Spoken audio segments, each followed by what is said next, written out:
to the Wealth Learning TV and continuing on with some ideas around outdoor educating, outdoor practitioner, outdoor educator, and continuing to share some of these insights with you to sort of complete a series that I thought that I would start. And I just want to acknowledge that, yes, last week I didn't get a chance to film. I was a little bit under the weather. So if you're looking for something that's connected with May the 7th, then you would find it. So I'm going to jump in with this one. And today what we're doing is we're taking a look at nurturing, nourishing nature navigation, your stories of wayfinding. And this is bringing forward one of the last of the educating approaches that I have been sharing with you along the way. And this one is kind of near and dear to my heart, and simply because it's something that I have experienced in a lot of different ways, which is this notion of finding the way. And from a nature point of view, if you're playing in the southern hemisphere versus the northern hemisphere, sometimes it feels as though it's very different in terms of how you're set up. And I sometimes would get myself a little bit flipped around when I was playing with nature. And sometimes it would also work itself out when I was driving, and I would go, hang on a minute, I think I'm going in the wrong direction, and off I would have to go to sort of do some base corrections for myself. So this sort of sparked me in terms of this notion of wayfinding, because I was also thinking about how those who live on the ocean can find themselves, find their way around the ocean. And I just went, it's really fascinating to be able to understand like the currents and to see the stars and know where you're located. There's some who even talk about, as you get close to land, you know what land it is because of the nature of the sound of the waves hitting the shore. And I was just find that fascinating. And so I thought that I would dig in today and sort of take a look at this notion of finding your way, the notion of, I wouldn't say it's the way, I would say it's a way, and to have a little bit of fun doing that. So to be able to set this up, I'm going to go over this notion of what is nurturing and nourishing nature and your connection with it, and to bring some insights. And I think I'll use the phrasing tips, tools, techniques, technologies, the notion of transition that's connected with finding your way and doing it through a navigation lens, through becoming a navigator, a nature navigator, as a way in which to embrace your educating approach. So let's jump into it and just explore this. This is not necessarily going to be a long one. I believe that there's enough material here probably for a good 20 minutes or so, and just enjoy ourselves from that perspective. So let's get into it. And again, just before we do that, just make sure you subscribe to the channel. I certainly appreciate when you do that, because it just helps to bring these videos into the algorithm story on YouTube and get them out more with others. And again, comment, please. So this notion of navigating, I also connect this sense of stories and storytelling and story sharing with navigating, because the stories that you share, even if it's only inside, give a sense or highlight the way in which you are navigating forward, and in some cases navigating fromward. Let me just share a little bit there with you. This idea of your way forward is the stories, the navigation that you're using highlights what you attend to. And therefore, if you've set an intention for like a trip that you want to be on, then you have to be paying attention to what it is, the markers that you are meeting along the way. And therefore, the stories you share are like a way to help others understand. These are some of the markers of living my life. I'm sharing them with you so that you might be able to navigate your understanding of where I have been and where I'm going, so that we can share. And this is when you're certainly in relationships, and whether from a business point of view or personally. So it's kind of fun to think of it in that way, is that the stories you share highlight the way forward. And just to bring out is that when you talk about things like mission and vision and values that you are living from or working from, that's highlighting that notion of fromward, from the future into the present. What is it that you are sharing with others? And this plays itself out in terms of really paying attention to the tips, tools, techniques, technologies that you're using to support your navigation, to support your story sharing, your story telling. What is it that you're using to make the markers along the way so you understand where you're going? And let me just give you a sense here is we certainly can associate maps with nature. And I'm going to use some metaphors here, and I'll talk a little bit more about metaphor later from a prompt and trigger and reflection point of view as an outdoor educator. But the notion is that we work with maps, we work with compasses, we work with, if you're sailing, gyrocompass. There are these kind of technologies that you have, and knowing that how to use them, that the technique that goes with it, then reinforces them as good tools for you to work with. And this was something of a hard lesson at the beginning of my exposure to nature, and certainly I wasn't necessarily thinking about what are the maps that I'm using to navigate living my life. And it was some hard knocks along the way that got me going, oh, hang on a minute. Maps are important, setting out some kind of boundary so that you can walk within and live with, or else things just sort of feel like spaghetti against the wall. And I know that there's other ways in which to interact with others, interact with yourself as you're moving forward. So I want to talk a little bit about maps because they are so important. And one of the questions I always ask people is, when's the best time to use a map when you are becoming involved with nature, or even in living your own life and living your life with others? And I get all kinds of answers, but the one that I certainly will bring forward is, from a nature point of view, it's before you take your step into nature. And I would offer for even life, when you're creating a map, before you take those big steps into living the life that you have, about creating a map. And that map is a way to find your plan that you want to use. But it's before you step into the activity, know how to navigate the map. I can't emphasize that enough, because you certainly don't want to be pushing off from shore in your canoe, not having looked at your map to figure out what might be coming around the next bend, or it could be a total shock.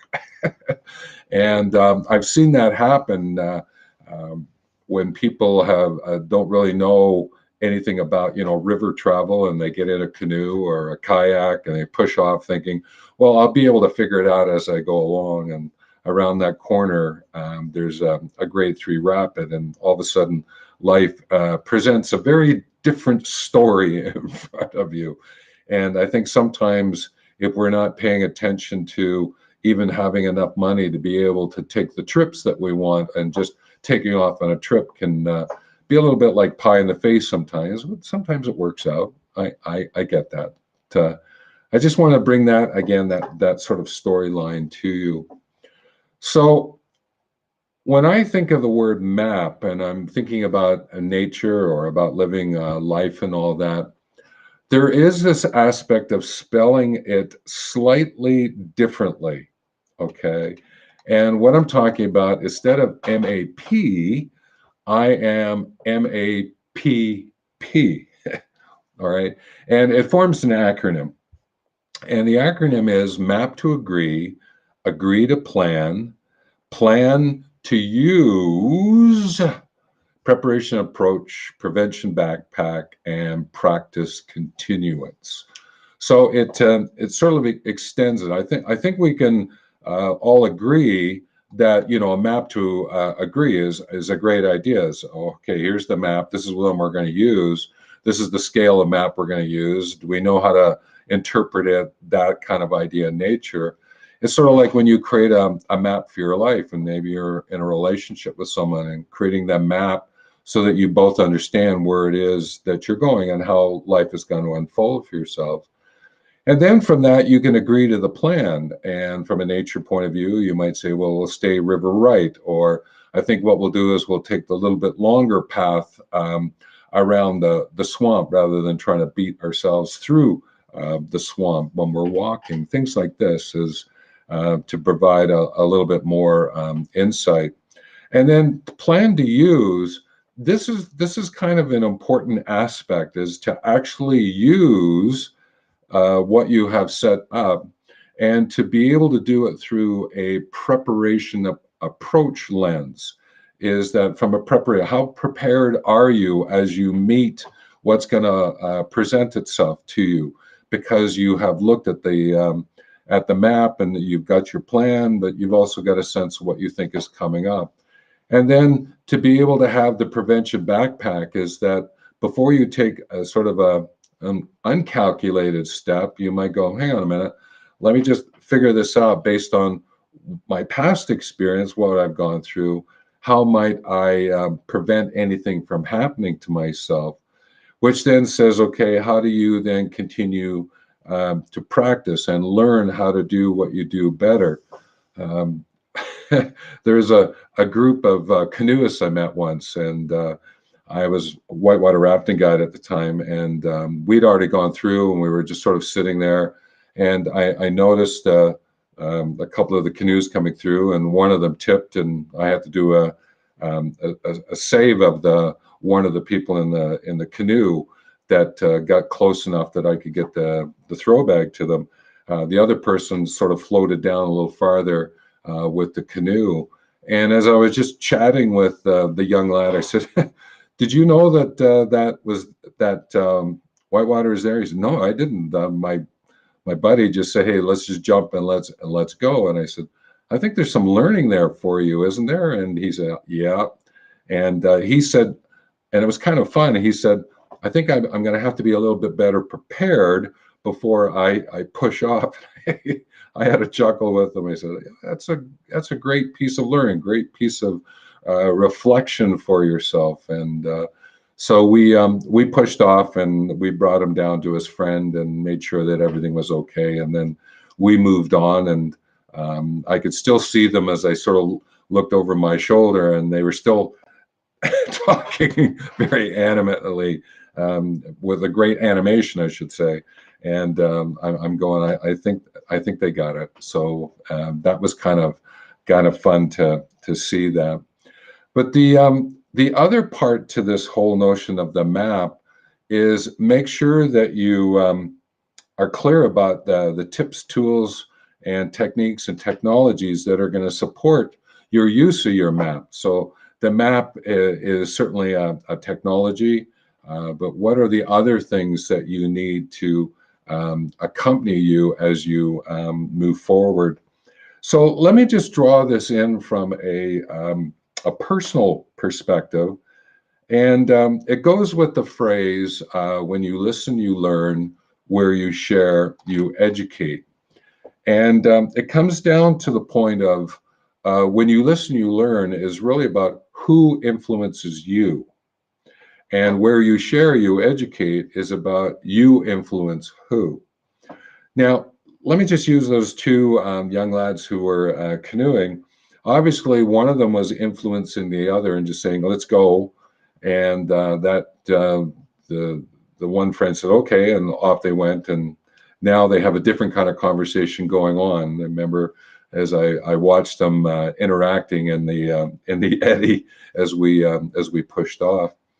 And I also think about those times when there's friends get together and they're going to go for a hike and they haven't really figured out what are the skill levels of those who are on the trip, and they just push off they go and think that everyone's at the same level, and they're not.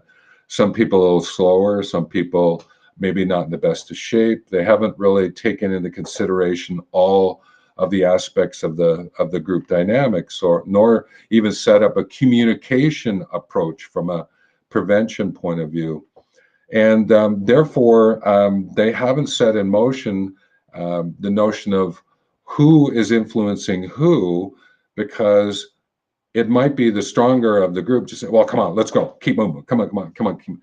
Well, that may not serve that group.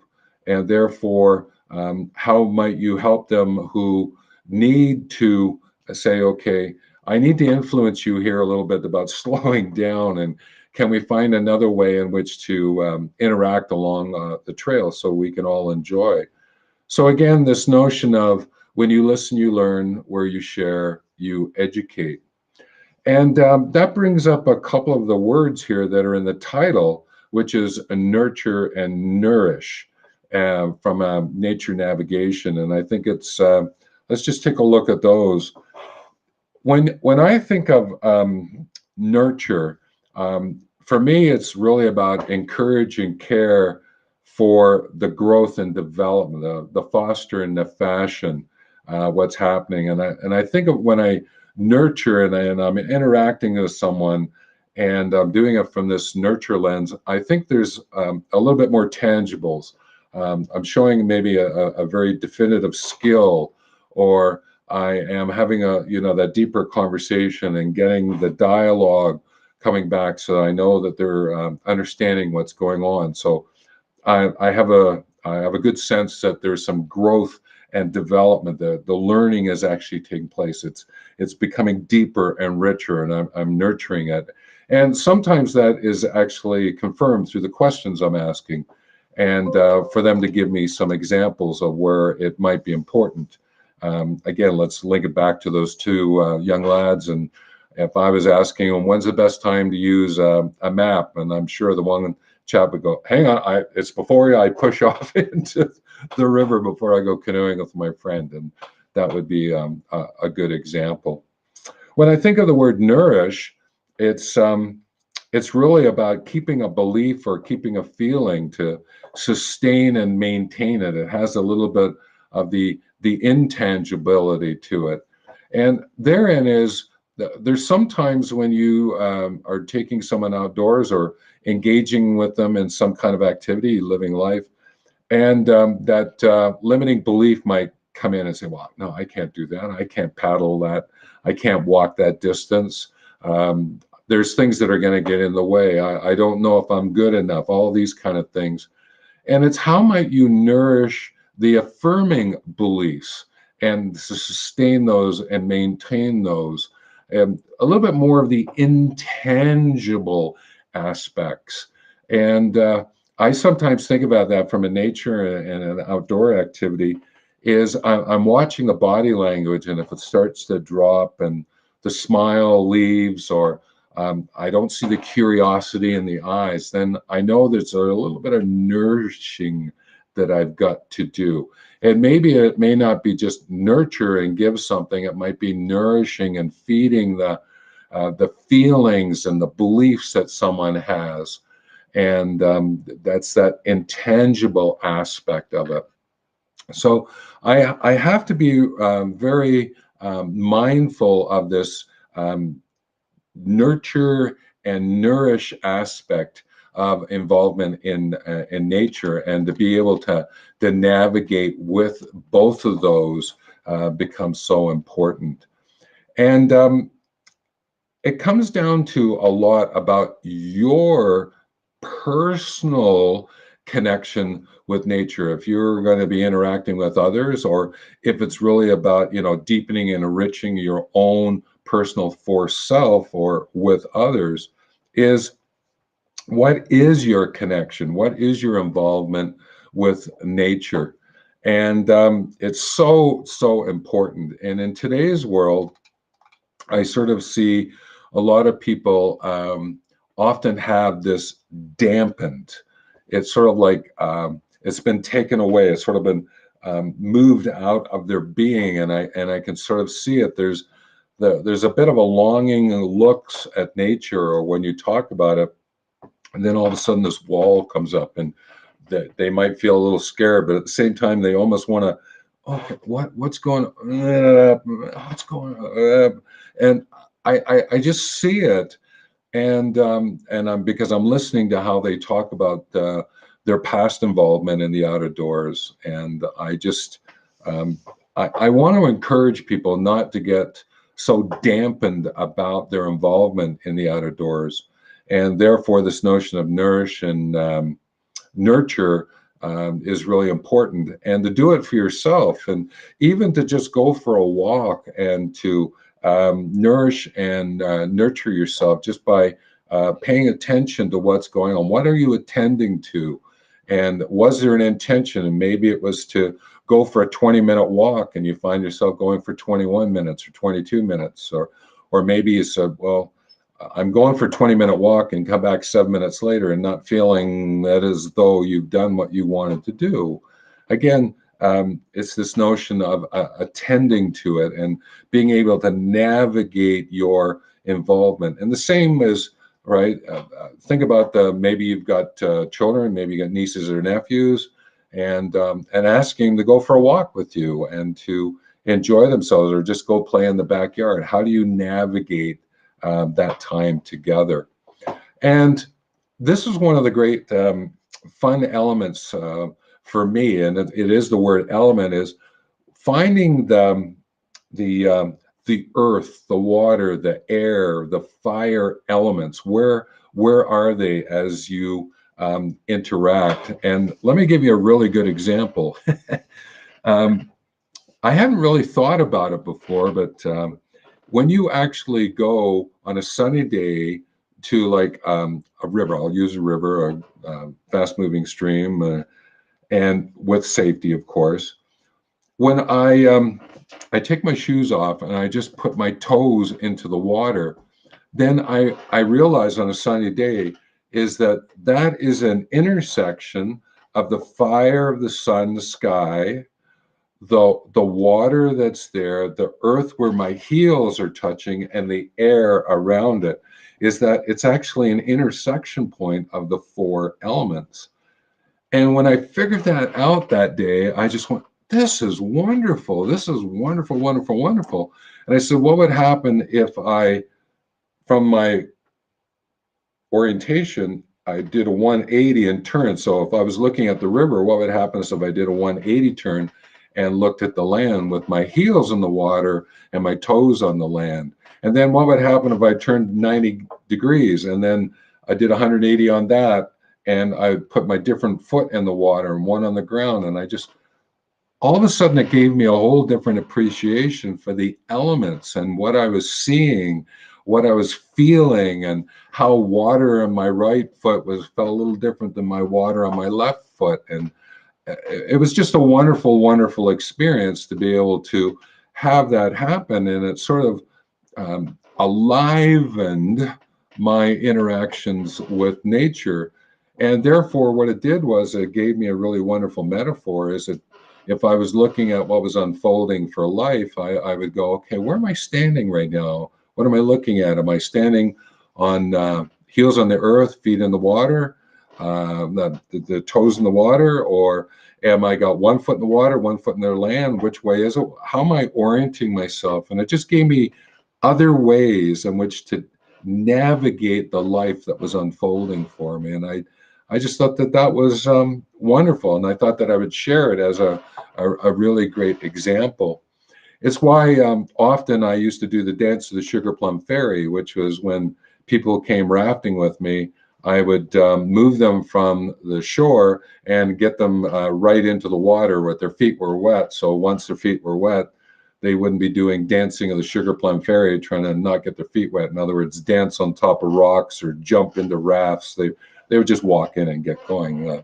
Another video is using that as a meaningful ritual. So again, this notion of the meaningful ritual that you can create in your head around this notion of the elements and that sense of standing in the water that I've just given to you. Now, the other thing that's kind of important here is that while you can grab a sense of the four elements, there is a sense of a fifth one that is within everything and through everything, the ether, the spirit, and to be able to come in touch with that. And the way that I do that is that I navigate by listening to the wind, and I watch which way the wind is blowing. And that's kind of fun sometimes, because where I live, the wind will come out of the northwest, and sometimes it will come out of the southeast, and each one brings a different kind of weather pattern. And so it's kind of fun to navigate just using some of the sense of the elements and how they are playing themselves out with me. And again, just to remind you about that. But there is a wonderful, wonderful activity that I would encourage you to take a look at. It's from a website point of view, it's called motivatedbynature.com. And it's a challenge over the course of a month. And what you do is that you use the letter of the alphabet on each of the days. And Suzanne Heaton has created this, motivatedbynature.com. I've participated in it, and it's just a great way. So every morning when I went for a walk, there was a different letter, and then that's what I was looking for, paying attention to. And then I would write up a little story. And in my case, I was writing it more in a poetry format about what happened and what did I see the starting with that letter. And so I've been keeping track of them and then publishing them, and then reading others. It gave me, I haven't thought of it. I missed that sort of notion of nature through that letter, and it's sort of fun interacting with the others who are traveling. And the group I'm working with, there's some people directly in the area I am, and then there's someone from Southern Australia, I think it is. And so they're sharing slightly different storylines, and that brought back memories of times where, in nature, I was looking at kangaroos and kookaburras and wombats. And it was just fun to have that all come back as well. And that was sort of that really deeper connection with nature.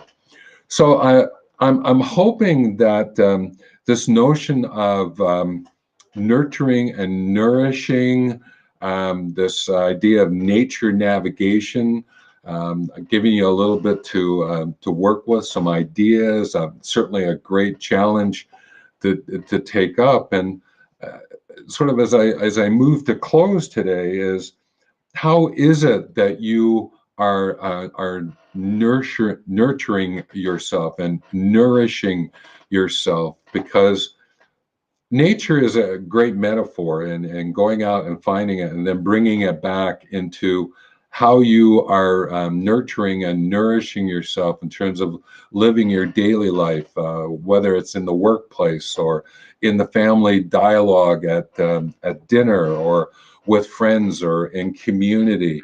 And therefore being able to use all of these insights to navigate this way forward for yourselves. There are those, from an ocean point of view, but sometimes it's in the conversations that you're having that you can navigate living your great life and co-creating well-living workplaces and eco-creating the well-living world. So I would just offer that to you as how can you navigate using the tips, tools, techniques, and technologies that are available to you? Some people will use the technology of the internet. That's great. Others will actually, just because of their connection and their walk in the morning with nature, it actually gives them a way to take a look at it. And I know that there's other technologies. There's something like an intention stick, and I'll talk about that another day. It's a way in which to put some important words in a jewelry component that sort of moves against your heart as you're moving. It's called an intention stick, and it's another what I call a technology that you can use to sort of guide, navigate what's happening for your life and with the planet and from the whole.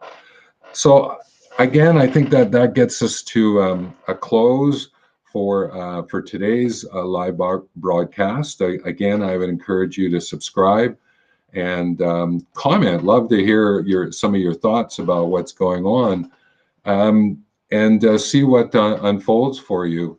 And again, just before we leave, is that metaphors that you pick up from nature, all right, metaphors that you use, and I'm thinking about analogies and similes, other ways that we talk about it. Really pay attention to those metaphors, because sometimes the ones that you create for yourself and then you use to share with others, they may not understand that metaphor. So make sure that you're sharing a metaphor that connects with the person you're interacting with. And let me give you a really good example. Years back, when I was involved in a lot of corporate work, sports analogies were being used.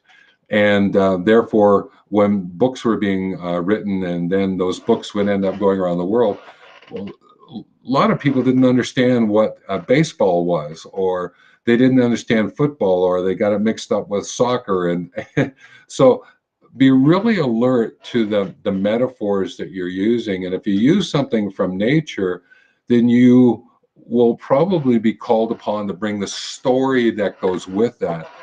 And that's great, because what it does, it deepens and enriches the metaphor, and therefore your conversation, and the ways in which you can find to navigate with each other. And again, for me, that is so much fun, and I enjoy that when that actually happens. So with that, I'm going to call this to a close, and I'm going to wish you the best, and take care. And thank you for listening in about nurturing and nourishing nature navigation. And I wish you the best.